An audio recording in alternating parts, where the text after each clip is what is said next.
Hello, everybody. Welcome to day 3 of Games for Change. I want to thank everybody at Games for Change for organizing this amazing conference that's been going on for so long. And also, special thanks to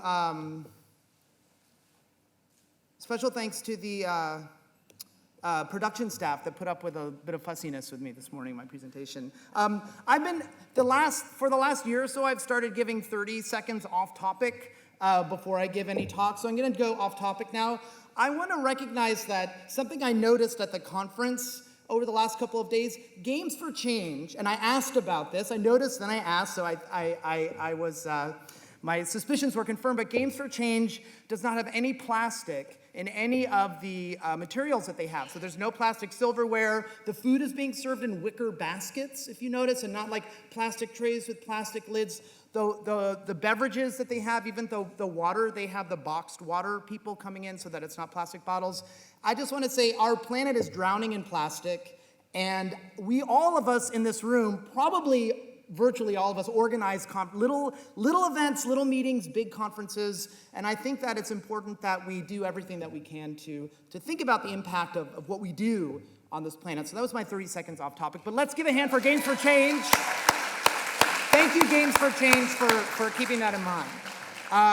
All right, so let's get into this provocative talk. Everyone is saying, I really love the title. Hopefully it's not just disappointing clickbait that got you here, and then we'll see. So I'm going to talk about games today, and which is what this conference is about, and how they relate to the world outside of games, which I think is also what this conference is about. I'm going to be talking about a concept I've written about called the ludic century, design approaches for responding to it. And I'm going to be offering my own idiosyncratic and myopic point of view from my own field of game design, and looking at how some of these concerns and explorations have manifested in my own work as well. Just to give you a sense of who I am and where I came from, I've worked in the game industry for almost 30 years now. I ran a studio called Game Lab. Thank you very much. These are some of our games that we did over the years. I've worked on other digital projects too. In the late 90s, the games like Sissy Fight. I worked off the computer, making tabletop games. Ronaldo mentioned my collaborations with Natalie Pozzi, the architect, for large-scale installations. I helped found the Institute of Play, which sadly just announced that it's closing after 10 amazing years. Let's give it up for the Institute of Play, really nice. And I'm running a panel with 3 of the amazing former executive directors of the Institute later today, if you want to come and hear about lessons learned. I also write about game design. These are 2 books that I co-authored or co-edited with Katie Salen about game design. And I also teach at the NYU Game Center, which is where Ronaldo came from, so we're doing something right at least. And I also teach game design in a lot of other contexts too. I just earlier this year had a nice game design workshop with Tencent in China. So I like talking about these ideas and being a game designer and an educator as well. All right, so let's do this. We're here at Games for Change. We're here to talk about games, and the whole premise, I think, of this organization and this conference is how games impact people and culture and school society, the outside world. And so I just want to start off by saying congratulations to us. We solved it. We did it. And here's the proof. So a little while ago, I was looking at the back of my Whole Foods bargain brand healthy bite-sized wheat square cereal box, and I found this on the back, a game. It's a classic word search game. It says, feed your brain with this word search. So all the people, I think yesterday there was a whole series of talks about that I think if we were all doing a drinking game where we would have a shot every time somebody said change the world, we're going to change the world, we would be completely wasted. So I think that in a sense that we've done it, we've conquered the world. So I'm not saying that we are going to get an academic paper proving that doing this word puzzle is in fact making you smarter, but the battle that we've won is that Whole Foods thinks it's okay to talk about it like this. To the world, we've won the culture battle, right? Maybe that's the one that matters. See, I entered the game industry in the early 90s, which was an era of CD-ROMs, the first 3D games, and the first wave of VR. Actually, VR kind of looks the same that it did back then, surprisingly. But when I started teaching game design at NYU with Frank Lance in the early 1990s, one of the moments that it was just branded on my memory was this flyer for this amazing contest, New Voices, New Visions, if you remember from Voyager. But what does it say? Do not enter this contest if you want home shopping, encyclopedias, and video games to define the information superhighway. The information superhighway was high-tech language back then. But look at who the judges are at the bottom. William Gibson, Art Spiegelman, Jenny Holzer, Laurie Anderson, Terry Gilliam. These were like you could not imagine a cooler set of cultural gatekeepers, all endorsing this idea that games were basically the unwanted riffraff of digital culture. But none of that matters now, right? We solved it. So look at us now, baby, right? So actually, in a funny way, this is kind of home shopping, encyclopedia knowledge, and games all wrapped up together in a tasteless, bite-sized wheat square. But, okay, we didn't solve things, though, right? This is just the New York Times from a couple days ago as I was putting these slides together. The world has so many problems, and the problems go deep. We're going to talk more about that later. But we're here because we love games. We play them, we make them, we study them, we use them, we abuse them. Even if we're not their biggest fans, maybe, like me, we're sometimes the loyal opposition or the snobs that love to hate them. But there's a problem with games, I want to say today, specifically about how they relate to the outside world. For me, the story of Lumosity is a prototypical cautionary tale. It's the company that promised the silver bullet, which kind of fell from grace after making unsustainable claims. Lumosity kind of took the fall, but I think all of us in this room, we're all a little bit culpable. In less than a generation, we've gone from this to this Fast Company article from 2001, to this, where it's talking about VR isn't just for gaming, right? It's like this emotional roller coaster. We all kind of bear responsibility for the overhype and kind of underwhelming reality of serious games, impact game, activist games, educational games that some of us have been hyping and talking about for more than a decade. So what really is the problem? One of the problems is that we ask of games things that we're not asking of other cultural forms. We ask that they act like a silver bullet, that they change the world. We don't ask the same thing of books or music or cinema. We need broader rubrics for thinking about games in society. As activists and educators and scholars and researchers, we should not reduce games just to their measurable effects. This is instrumentalizing games. We love the way that games engage and make things fun, but we're strip mining games for their superficial elements, goals and points and rewards and feedback, and we're leaving something behind. This is like reducing cuisine to just nutrition, right? Any chef would take offense at this idea that cuisine is just about nutrition. The experience of cuisine is 1,000 things. The multi-sensory experience of eating, the cultural history of the food that's being incorporated and maybe remixed in some way, the social experience of dining, the personal expression of preparing original food. If we think of food and cuisine and all the ways that dining and learning to cook and studying food and food cultures can be tied to learning, would we really want to say that food can only be thought of in just a nutritive sense? So, by the way, all of these, you can see, this is the Lumosity website that I'm going through. Get your baseline, complete daily workouts, track your scores. Maybe Lumosity is an easy target, and it's not fair of me to pick on them. But what I want to do is, my main point is that we shouldn't reduce the idea of what games are, not to limit our idea of the possible role of games in people's lives, but to expand it. Maybe there's nothing wrong with what we're doing now, but I want us to think differently.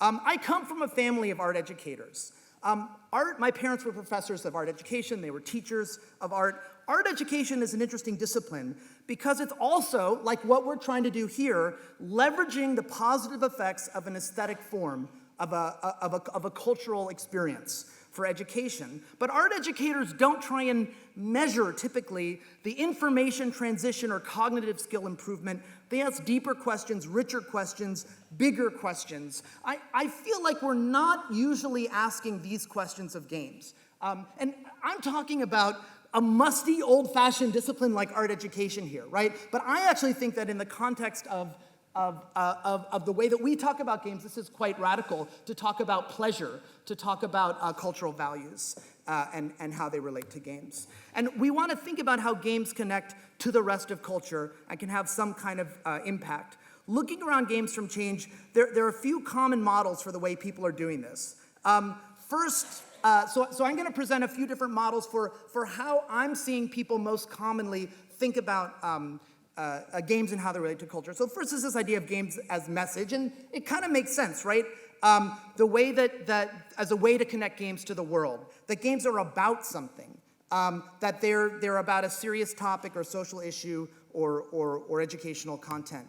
But too often the idea of a message is just about injecting our players with content, right? The idea is that are games efficient injectors of ideas or lesson plans or political propaganda? And in my opinion, it's just not really the best use of games. Again, instrumentalizing them by reducing games to being efficient hypodermics of information. And so my challenge to you and to myself is this what we want to be? The film strips and instructional videos of games, right? But there's additional traps beyond just being shallow propaganda that this approach of games as message can fall into. This is from architect Stefano Boeri. He's known as a champion of green architecture, and this building looks like a powerful statement about greening cities and reversing the kind of usual relationships between the urban and natural world. But actually, this is also what's been critiqued as what's called greenwashing in the architecture and urban planning world. There's so many problems with this building. It is extremely expensive. It's not sustainable in an ecological sense. There's an army of landscapers that are keeping it watered. The trees keep on dying, and it's completely impractical as a way to think about buildings in the city. But it looks great, right? I mean, you look at this image, and it's such great, it looks like such a great, wonderful ecological message. But in fact, it's like the Teenage Mutant Ninja Turtles of architecture. It's become an unwitting parody of the thing that it sought to critique in the first place. And it's really an example of rampant urbanism and not the cure. So that games as message. Let's move on to another model, gamification. Now, this doesn't seem so bad on first glance, right? So if the idea of just transmitting information, a simple message is important, then gamification engages with the idea of games as an interactive system, right? Incentivizing players to change their behavior. So what is wrong with gamifications? A lot of things are wrong. One thing I'll just point out is that every game implies its player, right? Every game builds an implicit model of what it means to be human by virtue of design decisions and intentions made with that design itself. And it propagates that idea into the world through the very design of the thing itself. And this is the model in a gamified notion of the world of what it means to be human, a sort of behaviorist lab rat. And I just want to, for me, this is severely impoverished. And again, what happens is that the idea is that the experience of the game becomes more attached to intrinsic rewards rather than the thing itself, which a lot of behavioral psychologists are saying is in books like Punished by Rewards is kind of, again, doing the opposite of what we think that we want to be doing. And the whole point about gamification is that it's applying things outside of games to games themselves. It literally is strip mining points and levels and achievements for marketing purposes, and in my opinion, leaving the soul of play behind. And I understand that there are reasons that certain game forms evolve, usually economic reasons, but there's the way that a free-to-play game will block your progress until you rope your friends into joining the game. It's basically a pyramid scheme, and it's creepy. And I think gamification should, at least in some sense, activate our creepy response to. And I'm hoping that this is not the main way forward for Games for Change. Or if there are interesting solutions here, I want to be inclusive, then I want us to think bigger and differently as well. So I want to look for new models in how games relate to the outside world. I want to look outside of games, to forms of culture that have a deeper and richer relationship to the culture outside of games. So I want to look at a few examples now of contemporary art, design, image making, the rich cultural soup that's outside our world of game making. These images are from photographer Edward Burtnitsky, who makes massive, beautiful photographs of industrial culture. This is from Southeast Asia, where ships are dismantled for scrap. This is a beautiful red river of industrial waste. Now, this Edward Burtnitsky's work is not artwork with information to convey. He doesn't have a thesis that he's trying to communicate. It's not a simple social issue message propaganda. It's art that uses ambiguity and contradiction. It seduces you with the beauty, and that makes you question it. And this is the way he talks about his own work as well. Just to pull out some of the quotes, he's framing his artwork as something that moves from beauty to a scary image to forbidden pleasure, then to a political statement and a moral revelation, all within a single work, right? And so often I just think that we end up, we're so literalist in the Games for Change arena that we end up kind of shackling ourselves to kind of flat-footed approaches to culture. This is a different kind of visual culture. These are images from a manual used by the protesters in Egypt during 2011, the so-called Arab Spring demonstrations and standoff with the army that resulted in democratic reforms. This is visual culture that isn't just about beautiful images or communicating a message or subtly manipulating behavior. This is a handbook for action, but it's also so beautiful for me as a designer in so many ways, as just clean and efficient design, as utility, as an artifact from an important moment, an expression of a people's desire for social change. This is an installation by the American artist Carol Walker, a massive sculpture made of sugar that, I don't know, some of you may have seen in Brooklyn at the Domino Sugar Factory before it was torn down. She's making racist stereotypes perversely spectacular and commenting on the labor and economics of the sugar industry. This is my final art example, Art Star Our Weiwei. This is called Dropping a Han Dynasty Urn. This series of photographs. So again, this is not art that delivers a message or seeks to have a quantifiable outcome on the audience. It's disturbing, ambiguous, contradictory, funny, sad, provocative, all at the same time. But is this model really useful for this audience, where many of us we're not necessarily artists, we're educators, activists, researchers? I want us to think about that. And why does any of this matter? I want to argue, and maybe I've been making this argument for too long now, that games are going to be the model for cultural production, media, art, entertainment in the coming century. So it really matters, I think, that we figure this out, that we can expand the possibilities for the way games relate to the rest of culture. Because I want to say that games are increasingly important, and so the people in this room really could have a major impact on the world and on culture and society at large. Specifically, I want to make an argument about meaning, that games can be an important part of how we think about meaning in design and literacy and culture. And the ludic century is a historical argument in parts, really simple historical argument. The turn of the 20th century saw the rise of an industrial age, followed by the information revolution in the second half of the 20th century. Information became abstracted into the ones and zeros of digital technology. And the question is, what's next, right? What's happened since then? I want to argue that we're now living in a ludic age, ludic being from the Latin word for play, a time that we can usefully characterize by way of play and games. And I know that this is a grand simplification and not the only way of thinking about the times in which we're living, but I think it's a useful one. And just to use a simple example, the 20th century was defined in many ways by the moving image. Now, there were lots of other forms of culture in the 20th century. There was, amazing things were happening all across music and theater and poetry, but film and video in many ways dominated advertising, news and journalism, personal storytelling, epic cultural narratives. The moving image was in many ways an informational form of culture, a time-based medium, a stream of information being read and displayed. And I want to argue that in the 21st century, that moving image has been put at play as it's become more modular, modifiable, participatory.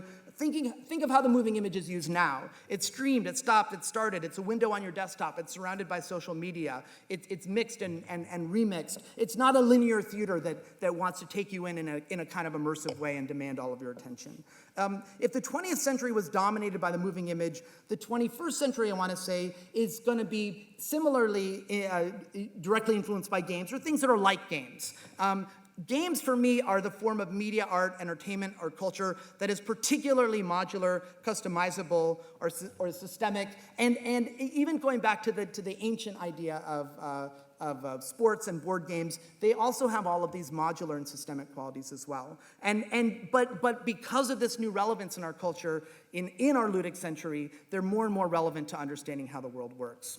I want to talk about three concepts relative to the ludic century quickly: systems and play and design. And consider together, they're not just three ways of understanding games or really design, but also forms of literacy. Literacy meaning making and understanding meaning. I'm not a literacy scholar. I just ran into Betty Hayes here yesterday, who I've learned a lot from. But according to my literacy scholar friends, literacy just means the ability to create and understand meaning. So that if I write a word, although I guess I should have had a Sharpie, but if I can write a word on here and show it to someone in the front row and they can understand it, that's a moment of meaning transmission, right? Making and understanding meaning. And the ideas of literacy have evolved. Written literacy, visual, technological, computational literacy, and maybe these ideas about meaning making can help us think beyond these approaches or mix and remix them in new ways. So these are the three elements of literacy, making and understanding meaning, that I want to talk about in the context of the ludic century. I want to show examples of a few projects that I've done as well that connect with these. I'm a designer, so my research, my way of understanding and exploring these issues primarily is by designing games. So it's just how I'm exploring these issues for myself. Let's start with systems. Systems should be familiar with this audience. This idea of systems are very much part of this idea of the ludic century, where the ways that we work and learn and socialize, the ways that we flirt and romance, the way that we conduct our finances and connect with our governments as citizens, all of these fairly essential aspects of our lives are completely implicated in complex networks of information, and that our lives, in a sense, are becoming more game-like, or games are one way of thinking about the way these changes are happening. And again, I want to argue that games are the cultural forms of systems. Every poem is a system, every piece of music is a system, but games are an ancient form of human expression where we literally push and pull at the inputs and outputs of the system in order to see what happens. Every time we play a game, it's a kind of a laboratory for thinking about how systems work. Now, again, games are not the only way of thinking about this phenomena, both historically and in terms of our time, but for me, it's a very useful way, one of the best ways. Or maybe it's just my disciplinary myopia because I'm a game designer and I'm defining the world in terms of games, but maybe we all are, because that's what we're doing here at this conference. To connect these ideas with literacy, I want to argue that we need new literacies to make sense of our world. Without understanding the parts and the whole and how these systems are put together, we're simply not literate, right? Just as digital technology has given games a new relevance in our time, they've given these kinds of systems thinking and games literacy relevance as well. So just to take an example from our political moment, gerrymandering, the idea, at least in the United States government, that districts can be redrawn by the party in power. So these are often, for example, for the House of Representatives is the American legislative body, where there's a certain number of people determined by the population of the state, but they're divided up into geographical districts, right? So the idea is that these districts get redrawn periodically, and the party in power gets to redraw them, right? So today, using software that predicts voter preferences and turnout on a block-by-block basis, you can basically strategically redraw these districts, and you get a positive feedback loop, that the entrenched power gets more power, like a lot of real-time strategy games, where if you get an early lead of building up your resources, you become an unstoppable kind of snowball effect within the system of the game. But in real-time strategy games, this is balanced because building up your forces is only one of a few main strategies to take, right? You can have an economic approach, but then there's often a triad of a rush or a defensive or an economic strategy, and they all balance each other out so that there's a larger metagame that's balanced by other factors. But without these balances in place, the majority can retrench itself, and the result is what really seems like unfairness from an idea of democratic design, right? For example, in the 2012 election, Republicans got 48% of the House to the Democratic 49% in terms of voting. So the Republicans got less votes overall, but they controlled 52% of the seats, to the Democratic 45% of the seats, with some independents. So they had less votes, but a comfortable majority in terms of the voting. But the American system is winner take all within a district, right? It doesn't matter if you're 10% minority or 40% minority. That's just how the system has been designed. It was not designed to be exactly proportionally representative. And this is a classic Eurogame mechanic, this idea of majority within a region. El Grande, an amazing tabletop game, has a regional winner take all. So in Granada, I'm sorry, yellow, but red is going to take the majority. And also green is there. Red is going to take the majority in that region. But in El Grande, there are other designed elements that help balance things out. Like the scoring you get from having a majority is not the same mechanism that helps you get more units in that region. So there's not an immediate snowball effect the way there is in gerrymandering. Why? Because this was designed by an actual game designer, right? Who can look for loopholes and cheats and exploits like that. We can't really blame people for gerrymandering. In a sense, they are playing the game as well as they can. They are looking for exploits. They are looking for winning strategies. And gerrymandering happens by both parties, not just on the right or the left. And in other words, it's game-like thinking in a sense that's gotten us into this mess, right? Games are part of the problem, but hopefully they can be part of the solution too. Maybe it's a design problem, but hold that thought. Because I want to focus before design a little bit on play. Games are, rules and play are very much an important part of a game. Games have fixed rules. They are a little bit weird as a cultural form in the sense that they're kind of logical systems that you have to learn. They're kind of scientific in a classical sense. If there's ambiguity about is this, we're playing baseball and is this tree second base? Well, is it the trunk of the tree or the branch of the tree or the root of the tree, and someone's called out, there's confusion. We have to resolve that ambiguity. Well, was this person in or out? Can we resolve play? Is it time for the next team or not? So games have these weird kind of closed systems of rules, but when you enter into rules and you play them and you decide we're gonna abide by these very rational systems, what you get is play. And play is the opposite of rules. While rules are fixed and rigid and closed and scientific, play is improvisational and spontaneous and creative. And that little nugget for me really is one of the things that continues to blow my mind as a designer. Now, we can leverage this idea that play is about playing with systems and that it is the kind of creative space that exists because of these more rigid structures, but also a little bit in spite of them. In interesting ways. In the context of the ludic century, the idea of having systems but also play is that analytic systems thinking is just not enough, right? It's necessary but not sufficient, I think, to be literate in our ludic century, because systems are fuzzy, right? Information is put at play. In the 20th century, the model of information was maybe an encyclopedia set or the Library of Congress in the United States. But in the 21st century, it's Wikipedia. Wikipedia is a messy system. It's a human system. It's a system that's constantly changing and policing itself and evolving its own rules for how it's going to resolve disputes, because information is never static.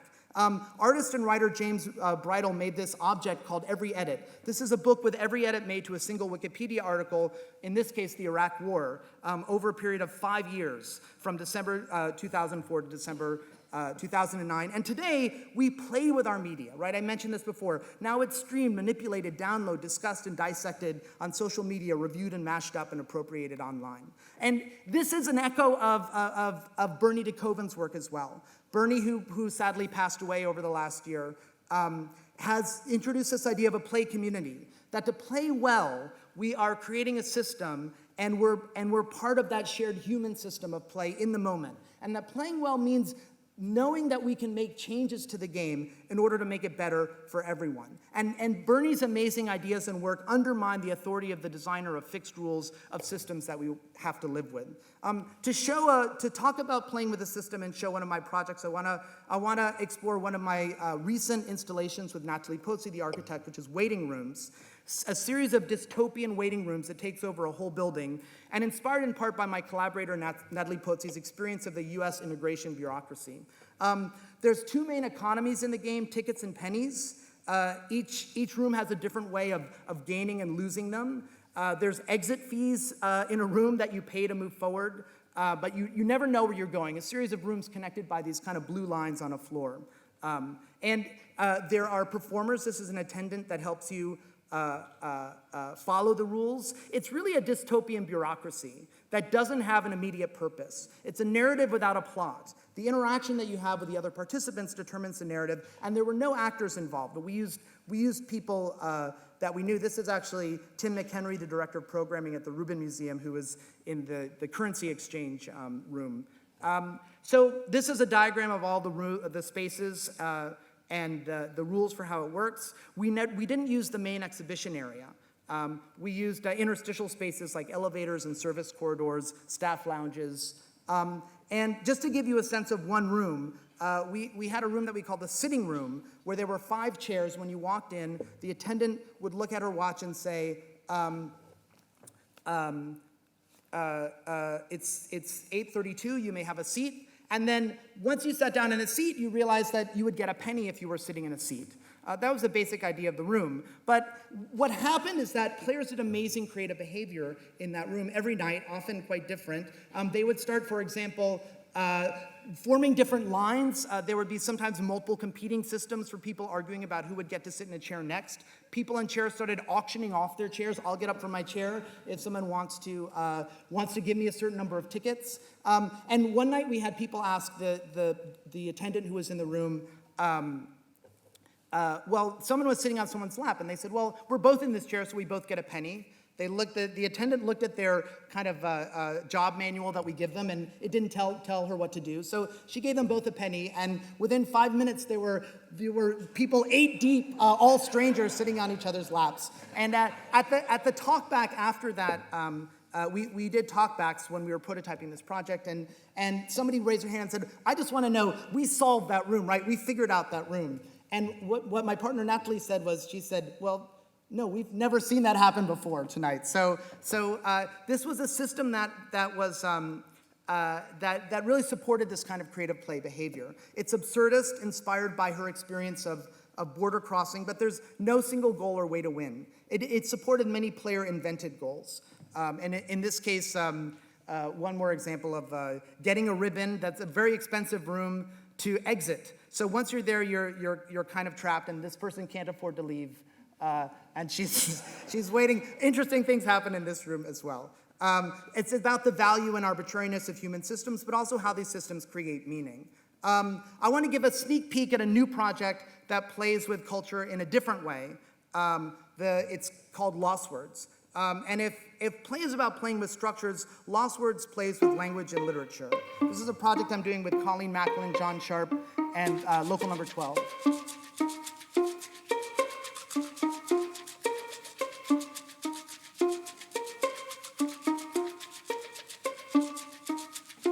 Fall 2019.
Thank you. Lost Words plays with culture the way a skateboard plays with the context of a city. It looks for available surfaces and tries to find new ways of interacting with them. Lost Words is a game, but also a process that's applied to literature and language. It's not gamifying literature, just like a skateboard is not gamifying a railing. It's playing with it, finding a new way to play with an existing structure. The last of these 3 ways of parsing the ludic century is about design. Design is about connecting, again, to the world outside, because our world is designed. Just about everything that we're experiencing now, the chairs you're sitting in, the clothes that you're wearing, the food you're digesting, all of this technology allowing me to speak to you in this big room, is constructed and designed. That is the culture in which we live, the built environment. And it also connects back to meaning, the way that games create meaning through their design, not just by the designer's intentions, but through the phenomena of user-generated content, hacking and modding, tournament cultures, level design communities, streaming, many of which people are talking about here at the Games for Change Festival. Another sneak peek at an unpublished project. This is called Level. It grew out of work with Natalie Pozzi and another designer, Tony Pizza, and the Child Protective Services in New York City to make a game for kids that were going through the foster care system, that when they're reunited with their families, what can they do together? And it's grown into something bigger, a deck of cards and a book, working with illustrator Frank Viva in his studio. And the deck is sort of images and letters on opposite sides of cards. It seems limited, but it's actually really flexible. It's kind of an OS, operating system for games. You can play games, but you also learn to analyze, modify, and design them. It's kind of a rules of play, the book I did with Katie Salen, for kids.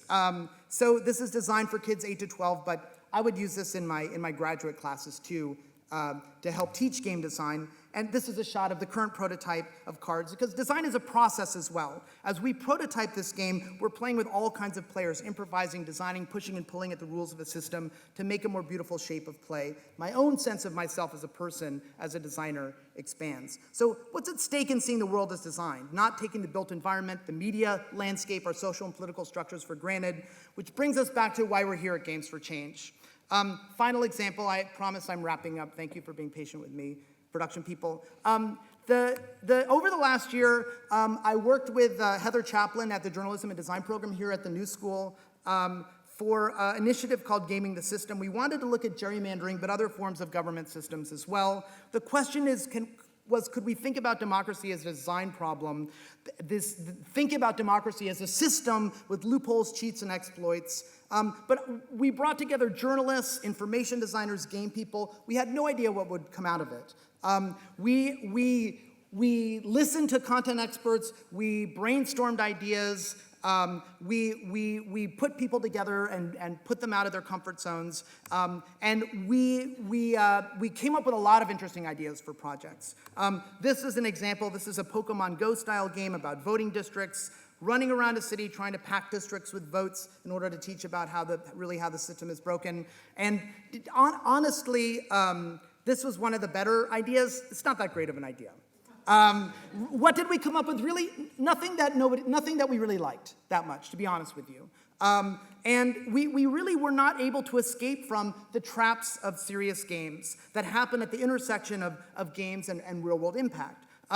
Which was frustrating to me, considering the incredibly smart and amazing people that put their time and effort into this. But failure is part of the design process too. I wanted to share a project that really didn't work out, or at least has not yet worked out, and we'll get there, I hope. I really think this idea of democracy as a design problem is super interesting, but I haven't quite found the way to bring games into the conversation yet. And there's a lot at stake. It's not a left or right debate. It's about fairness and the creativity to find new solutions, going beyond existing approaches, engaging with culture, being playful with the systems that shape us, even as we play with them and redesign them, looking outside of games and embracing contradiction.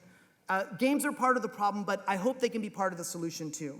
I want to end with an anecdote that I love. Several years ago, I met Andrew Hiskins, who leads what's called the Learning Services at the State Library of Victoria in Australia. He's doing interesting, innovative work, and he told me that one recent workshop they had was about flipping the script of the usual student-teacher relationship, how students could teach the teachers. He met with children, was trying to get them to help him understand how they could better teach the teachers about technology, about games, about their lives and their needs. And at first, the students had trouble wrapping their heads around this inversion of the usual classroom dynamic. But they soon took to it, giving recommendations and strategies. And as Andrew put it, one of the students told him, after they had passed through this moment of understanding, okay, we think we get you now. We think it could be possible to teach the teachers. But first, they really want to have to learn. Thank you very much.